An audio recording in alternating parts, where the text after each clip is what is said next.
So, I'm going to do something that I have never done before, and I'm going to be doing kind of a grow log that I'll publish periodically, give you guys a behind the scenes look at what we actually do here and the process of growing mushrooms. So, I've got quite a bit that I need to get done here. I've got some Reishi liquid culture that I need to expand into this premix. So you inject this liquid culture syringe or a spore syringe into this liquid culture premix, and eventually, ideally, I should say, you end up with something that looks like this, which is healthy mycelium.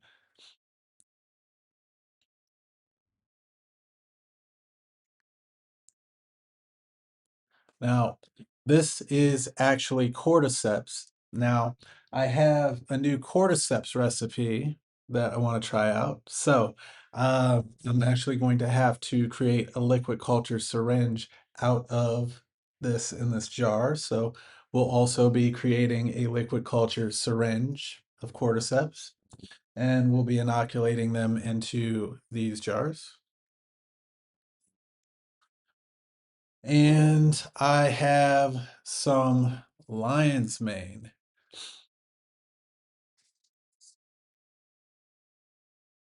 that I need to inject into a bunch of these guys. So, quite a bit to do. And I think just for the heck of it, I am also going to run a couple others. So, I've got some turkey tail here, cordyceps, turkey tail that I'm interested to get going. We've also got some white enoki. So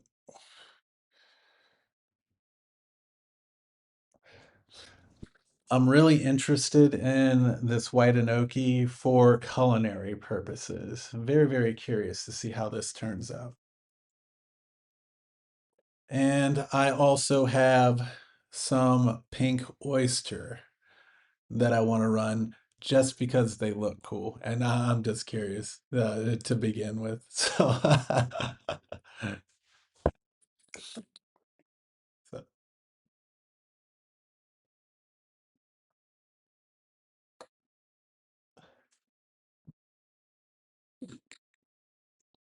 So we've got all those to run. This guy, Cordyceps, Turkey Tail, White Enoki, Pink Oyster, Reishi, Lion's Mane. If you want more information about what we actually do, the best thing that you can do is become a member on our website, aliencountryclub.com. The standard membership is free and it comes with a bunch of perks that I know you're going to love, especially if you love mushrooms. So, shall we begin? Now, a lot of the content that I'm going to be posting for these episodes is going to be of the longer form variety. I'll be talking a lot and trying to provide you guys as much value as possible. So, because of the length, I will primarily be posting on our website, aliencountryclub.com. Go to the blog/vlog tab on our homepage, and for premium members, the full episodes will be available immediately as I publish them. The other place that you will be able to see this longer form content as I reveal it will be on YouTube. However, in order to view it, you will need to become a subscriber. So make sure you go to YouTube, subscribe to our channel at aliencountryclub.com, and you will be able to view the content there as I reveal it as well. This is just a close-up shot of our Cordyceps liquid culture before we go ahead and make our liquid culture syringe. This particular liquid culture has been colonizing for about 3 months, and despite how it may look, it's actually kind of thick. So I'm going to give you a tip or a trick. If you don't have another way to break up the mycelium, um, the best way to extract it from the jar is to use a higher gauge needle. I'd recommend at minimum a 16 gauge needle. And truth be told, you'd probably be doing yourself a favor by using a 14 gauge needle. I'll let you know that later on in this video, I was making another liquid culture syringe and the tip actually broke off of the needle because I was having such a hard time getting the mycelium out, and that was with a 16 gauge needle. So 14 gauge needles are highly advised when withdrawing liquid culture. And you can see you have a beautiful liquid culture syringe when you're done and you do it right, and you still have some left over. Um, I actually share with you other tips and tricks in our on-demand online courses where you can expand what is left in that jar to give you a whole nother syringe. And it's actually fairly easy to do. You'll also notice that I'm not using a flow hood or a glove box. That method, open air inoculation, is also discussed in a course that I have on our website in our on demand courses. So they are all designed to save you time, save you money, and to make sure that you have the same type of success that you're seeing in my videos. Now, we have made the cordyceps syringe. Now we are going to take our already made Reishi syringe and inoculate some liquid culture premix. So we're going to be inoculating these jars, and fingers crossed they will colonize just like that cordyceps jar that you saw previously. So I'm inoculating each jar with anywhere between 2 to 5 milliliters of Reishi liquid culture, and that's really all it takes. Truth be told, you could get away with one little squirt. So 1 little milliliter will end up uh, get colonizing the whole jar, just like you saw with that previous jar of cordyceps. But the more you inject it, the quicker it will colonize. You can see, if you look very closely, you can see the reishi already floating around in there. So there's quite a bit of liquid culture in that syringe, and now we just wait about 3 days, and that will become significantly larger. And anywhere between 3 to 7 days, it will be ready to be extracted and then injected into either grain jars, or you can make more liquid culture with it. So it's a very useful technique. Now we're going to go ahead and prep our jars that we're going to be injecting with that cordyceps syringe that we made first. You can see that it's settled a little bit and it's not as cloudy. That's because the mycelium is already starting to mass together. It likes to clump together. Here's another peek at the liquid culture jar that we use to make our syringe. Now, if you're curious, check out our open air inoculation course on the website under our on-demand courses, and I can actually show you how to fill that jar back up and have that mycelium ready to be extracted again and to be ready to make another liquid culture syringe within 7 days. Just go down the line and inoculate each jar accordingly. I'm using, again, anywhere between 2 to 5 cc's per jar, same as when we inoculated our liquid culture premix with the Reishi. With this cordyceps, you'll notice that the grain jars are about half full, so I'm going to be using the lower end, and I'm going to be injecting closer to 2 milliliters of spore solution per jar, and that is so I don't throw off the moisture content. However, typically when using liquid culture, the more you use, the quicker the jars will colonize. So, complete preference. I am just erring to the side of caution because this is a new batch that I'm trying, and I'm curious to see how they do.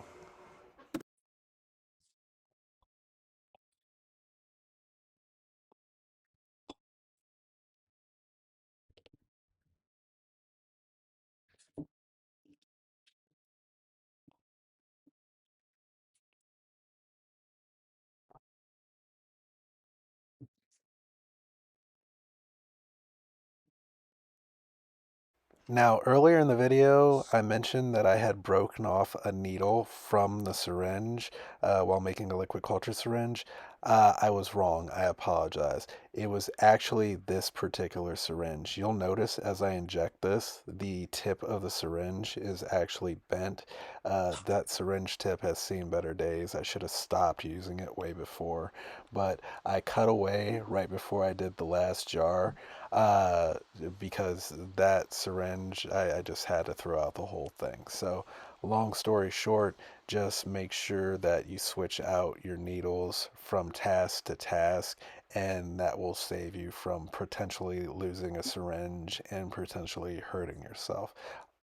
As for the jars, once they are inoculated, you want to shake the grains thoroughly to distribute the liquid culture evenly. The more evenly you distribute it, the quicker that these jars will colonize. So you can see that I'm taking my time shaking up each jar thoroughly, and I will put these away in incubation conditions and go ahead and let them colonize over the next couple days.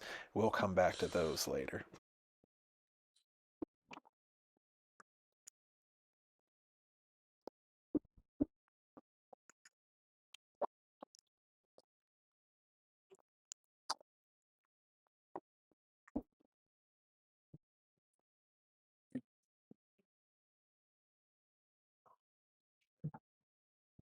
Now, moving on to our next strain, which is the lion's mane. We are going to be using this lion's mane liquid culture that I've had in the syringe for a while. Again, mycelium likes to clump together, so I'll give you another close-up view of that syringe here in a little bit. And you can see it clearly how it likes to clump together.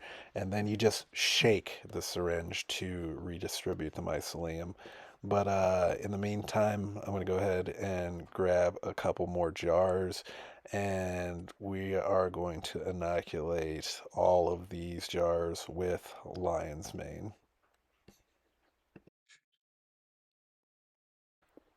I'll go ahead and let you know.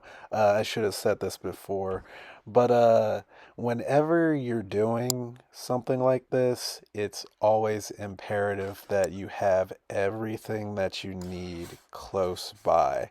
How I was able to save that last jar that I was inoculating with cordyceps is because I had spares and whatever else I needed close by and already prepared so I could quickly adapt to the surprise situation of the needle breaking off, and was able to overcome the hurdle. But always have all of your materials close by, disinfectant close by within arm's reach, and that will save yourself some hassle should the worst ever happen. Now, if you look closely when I inoculate these jars, you can actually see that the spore solution or the liquid culture, excuse me, going into the jars. So it's kind of a squirt, squirt, and then I move on to the next one. With these, I'm inoculating with probably 3 to 5 cc's. Before, when we were inoculating the cordyceps jars, they were pint jars and they were about half full with grain. These are 2 quart jars and they are basically full. So I've got no issue with inoculating them with the top end of that 5 cc or 5 milliliter scale. However, I would be careful or I would caution you on injecting straight grain jars with more than that. The more that you inject them with, the quicker that they colonize. But a caveat to that is it can also potentially throw off the moisture content in your jars, and that can cause them to go bad. So I always like to err on the side of caution. My 3 to 5 cc rule or guideline is kind of like a rule that I always use, and it always works well for me. So I try not to inject these with any more than 5 cc's. So don't let that stop you from experimenting because, again, they can colonize very, very quickly. But when injecting straight grains, it's easy to throw off the moisture content. So you're going to want to be careful when you do that. I'm going to try to give you guys some close-up views. It's kind of a repetitive process, but I know the more times you see something and the more different scenarios that you see it, it'll make it more comfortable for you when you go to do it yourself. So I want to provide you with as much information as I can to make you feel confident when you go ahead and make an attempt to try to do this yourself. If you guys have any questions, feel free to reach out to me either through the website or any one of our social media channels, and I will definitely get back to you. I love sharing my knowledge on this subject. It's something that started for me way back when, just as a passion project. And whenever I encounter other people that are as excited about growing mushrooms and just mycology in general, I'm always curious just to share my experiences and to learn from them as well. So do not be scared to reach out to me either through one of our social media channels or through our website directly.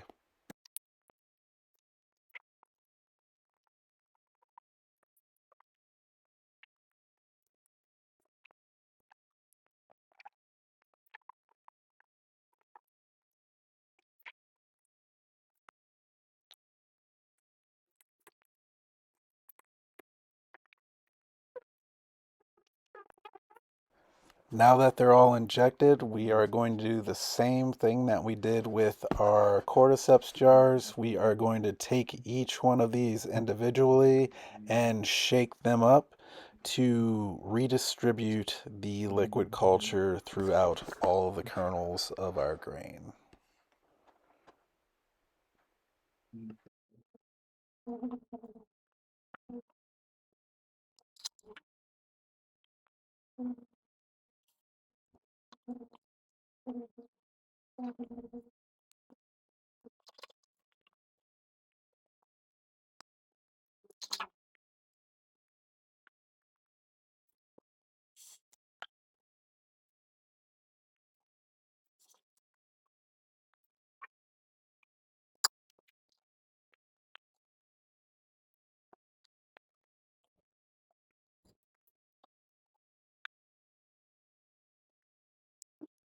Once they're all shaken up, go ahead and we put these away to incubate and to colonize.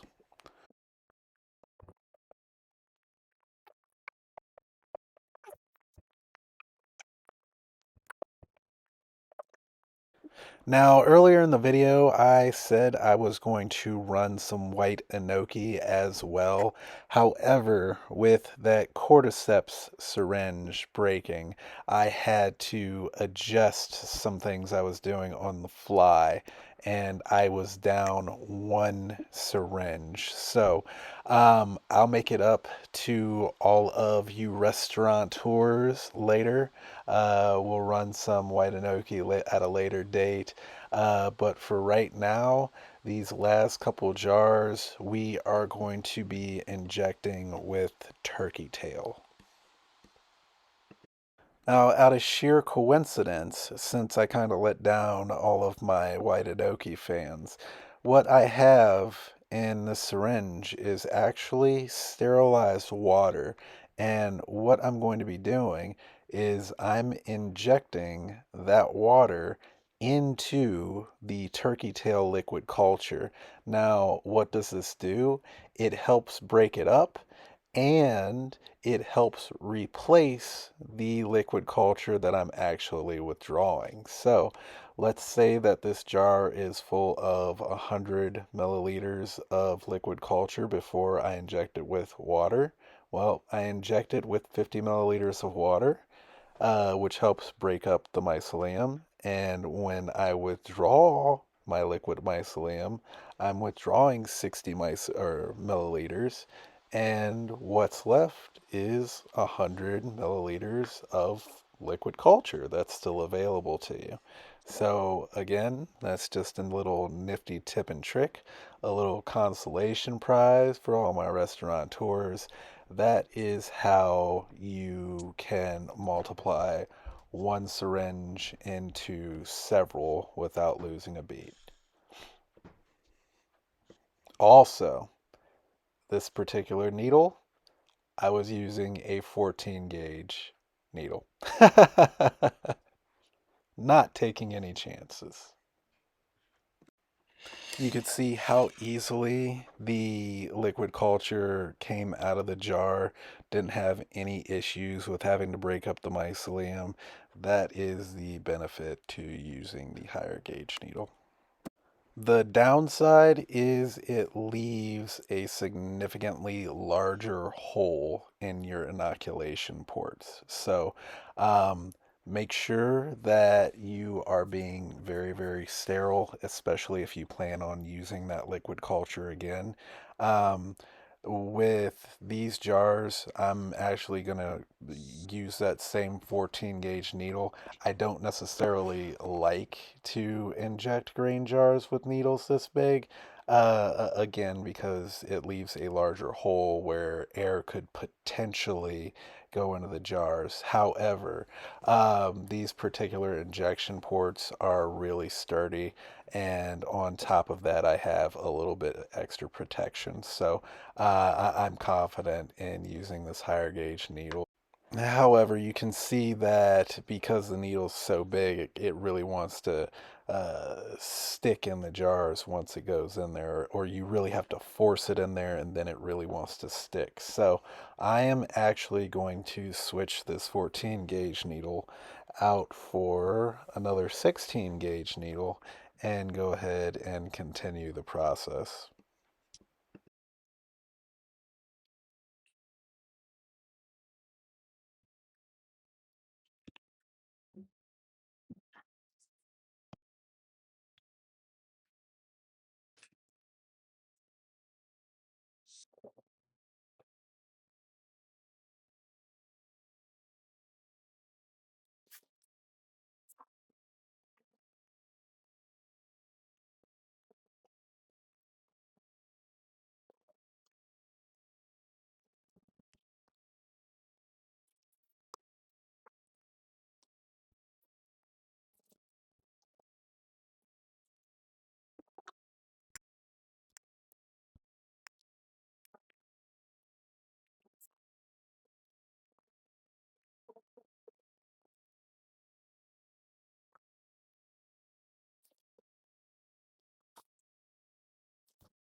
Now that all the grain jars are inoculated, you can see that I have pretty much a half full syringe.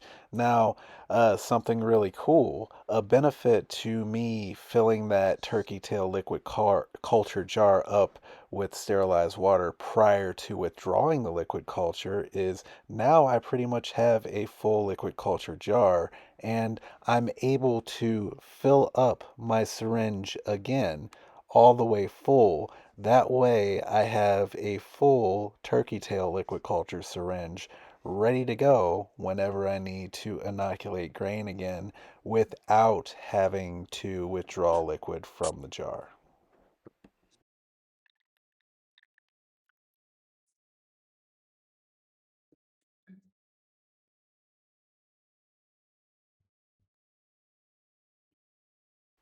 So now we have a full turkey tail liquid culture syringe, and we still have quite a bit of liquid culture that I'm just going to put back into storage and let it colonize. And with any luck, I'll be able to use it again in the future. So, a full liquid culture syringe ready to go, and a liquid culture jar still intact, ready to go. We just shake up our grain jars, redistribute all that spore or liquid culture solution, and same as we did with the other grain jars, we put them in storage and let them incubate, and we will come back and take a look at these at a later date.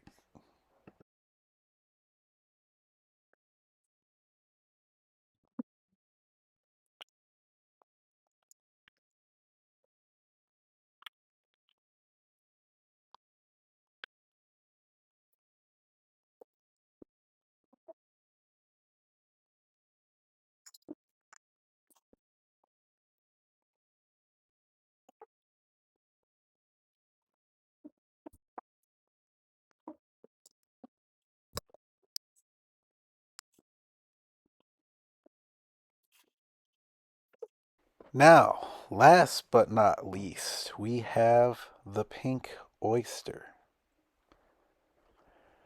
We're going to go ahead and make a liquid culture syringe out of this. Again, as with the turkey tail, I'm injecting it with sterilized water first. And this mycelium is not as thick as some of the others, so it's going to come out much easier with a 16 gauge needle. And similar to the turkey tail jar, I will have a full syringe and still have plenty left in the jar if I want to make another down the road.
Here's our pink oyster syringe ready to go.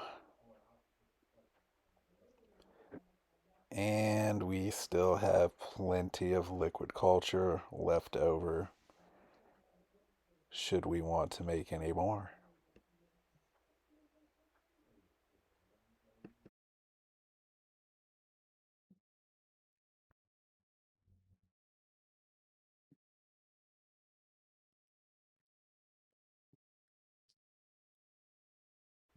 We'll go ahead and take this Pink Oyster liquid culture syringe and inoculate these last 5 jars to complete our task.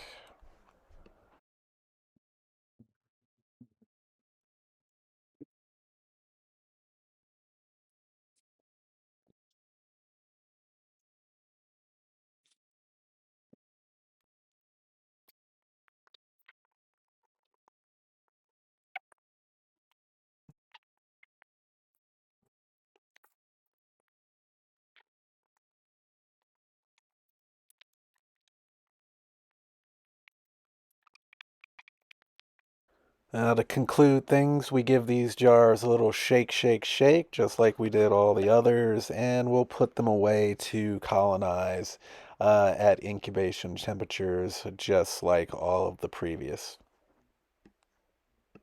As we conclude, I'd like to thank you all for watching. I hope I provided you with a lot more information than when you started. If you have any questions, please reach out on any one of our social media channels or on our website directly. And there's tons of great information on the website. There's lots of great merch. Take a look around the website, get a hold of me, and happy shrooming.